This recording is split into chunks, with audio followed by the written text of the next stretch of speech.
Bonjour Salwa. Bonjour Nathalie. Aujourd'hui, dans Parlant Coaching, nous allons parler de la problématique. Mais avant tout, est-ce que tu pourrais nous définir ce qu'est la problématique en coaching? Oui, bien sûr. Alors la problématique, il s'agit du sujet, avec lequel arrive notre coaché pendant la séance et on discute de ce sujet-là et on essaie, de travailler dessus. Et Ah, je te vois que ce soit, oui, que réfléchir. ce soit Tu as notre une autre coaché vision. ou alors que ce soit la personne qui l'amène, c'est-à-dire le DRH ou la personne qui fait appel à nous avec une problématique spécifique.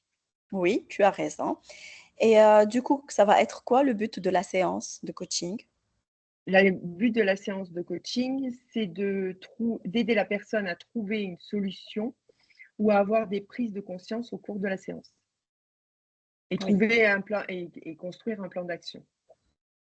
c'est important les prises de conscience que tu viens de mentionner, c'est important, oui, pour Les l'évolution du enfants, coaché. tout à fait. Parce que c'est des repères qu'il a depuis toujours et donc on va venir modifier légèrement et qui vont faire qu'il va y avoir une petite modification chez le coaché qui va faire que ça va bouger. D'accord. De quoi ne s'occupe-t-on pas dans la problématique? Dans la problématique, on ne s'occupe pas de tout ce qui est aspect ou relève de la psychologie.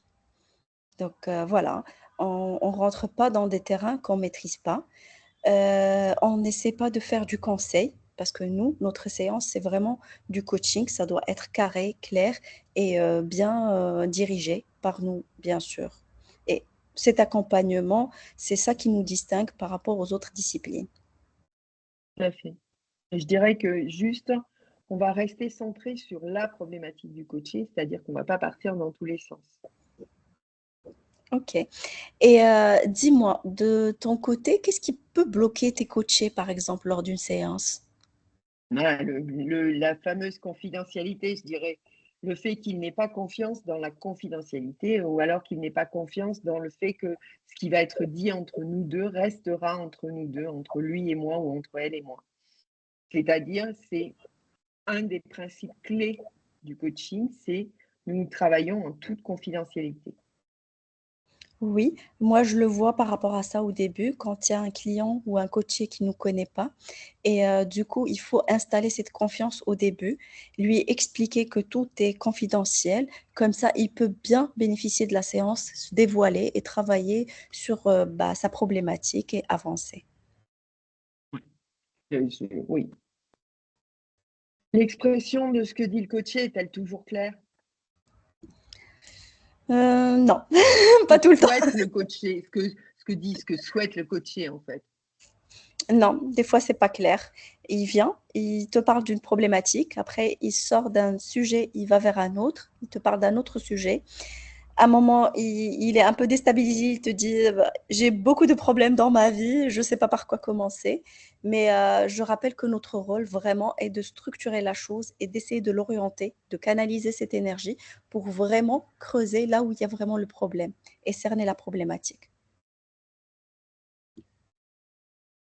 Toi, je sais pas si, de tes Bah, clients ou tes coachés, tu as eu ça? moi, je dirais que quand j'ai un problème, quand il n'arrive pas à déclencher, Mmh mh. je reviens au point de départ et je lui pose des questions simples, de manière à pouvoir enclencher quelque chose et revenir carrément au départ et savoir d'où on part, avec des questions très simples.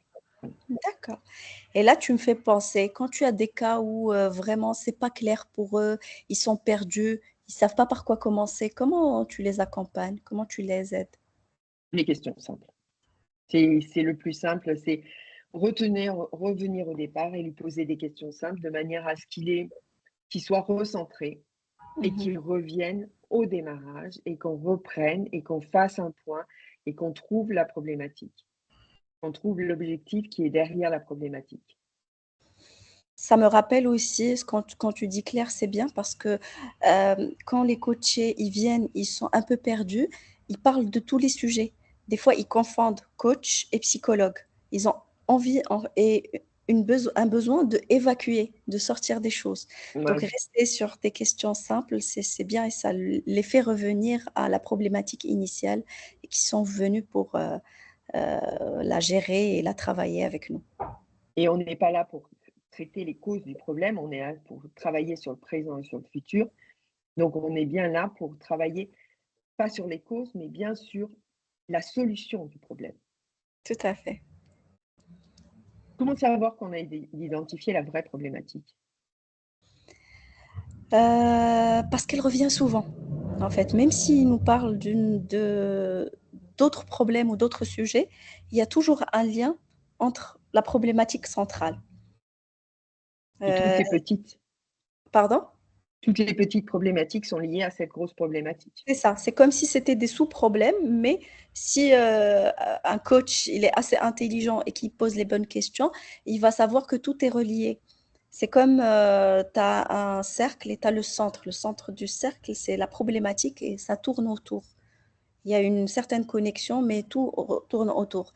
Donc le mieux, c'est de traiter l'origine, la racine. Et comme ça, les autres, ils vont aussi se détacher.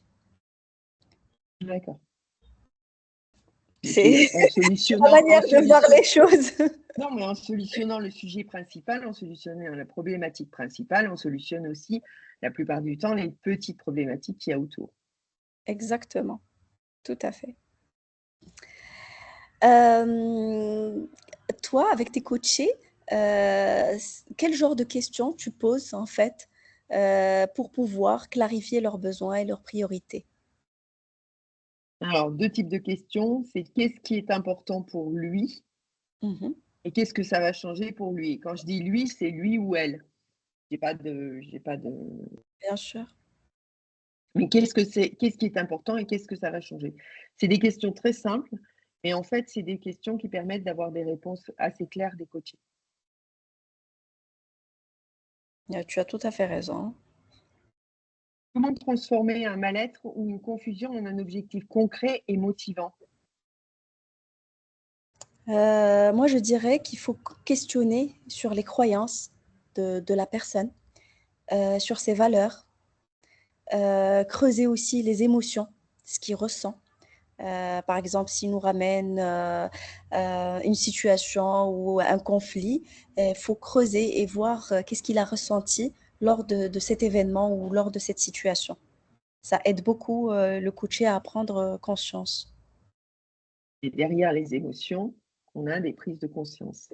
Donc effectivement, c'est important d'aller travailler les émotions. Euh, je pense à une autre question. Pourquoi certaines personnes changent-elles d'objectif? Est-ce que toi, tu Bah, sais? parce qu'elles pourraient trouver des éléments en cours de route et qui feraient que leur priorité n'est plus la même. Oui, Donc en c'est fait, ils changeraient d'objectif. parce que aussi le cycle de coaching, ça dépend en fait, ça c'est étalé sur plusieurs semaines. Donc la personne quand elle vient le premier jour, c'est pas elle qui repart après plusieurs séances. Il y a un travail qui a été fait. La personne elle commence à mûrir un peu et du coup, il peut être amené à changer ou avoir d'autres ambitions et d'autres problèmes qui apparaissent. On va avoir une vraie transformation de la personne en fait. Même si on fait des tout petits mouvements, on va avoir une vraie transformation de la personne. Heu, Quel est le rôle du coach dans l'accompagnement sans influencer la personne et se mettre à la place de la personne? Par rapport au coach, moi je dirais que le coach doit rester neutre. Quelle que soit la situation, il doit rester neutre parce qu'il contrôle rien du tout. Au contraire, c'est la personne qui ramène sa problématique et c'est elle qui a la solution parce qu'elle connaît ses ressources et ses moyens. Le coach, il est là pour l'accompagner, pour la guider. Des fois, si il y a, on va dire, une dispersion dans les Mmh. idées ou par rapport à l'objectif. Et bien sûr, le questionnement, c'est l'arme du coach. Ah, du coach et l'écoute aussi, évidemment. Tout à fait. Hem, Est-ce qu'on a d'autres choses à rajouter? Moi, par rapport à la problématique, je crois qu'on a fait le tour. Je ne sais pas si les gens qui nous écoutent et nous regardent, ils ont des questions. Bah, s'ils ont des questions, ils les mettront en commentaire ou sous à l'endroit où on postera la vidéo. Mmh. Pour nous laisser leurs questions et on répondra avec plaisir. Bien sûr, Voilà. avec plaisir. Merci Nathalie. Merci Salwa. Au revoir. Au revoir.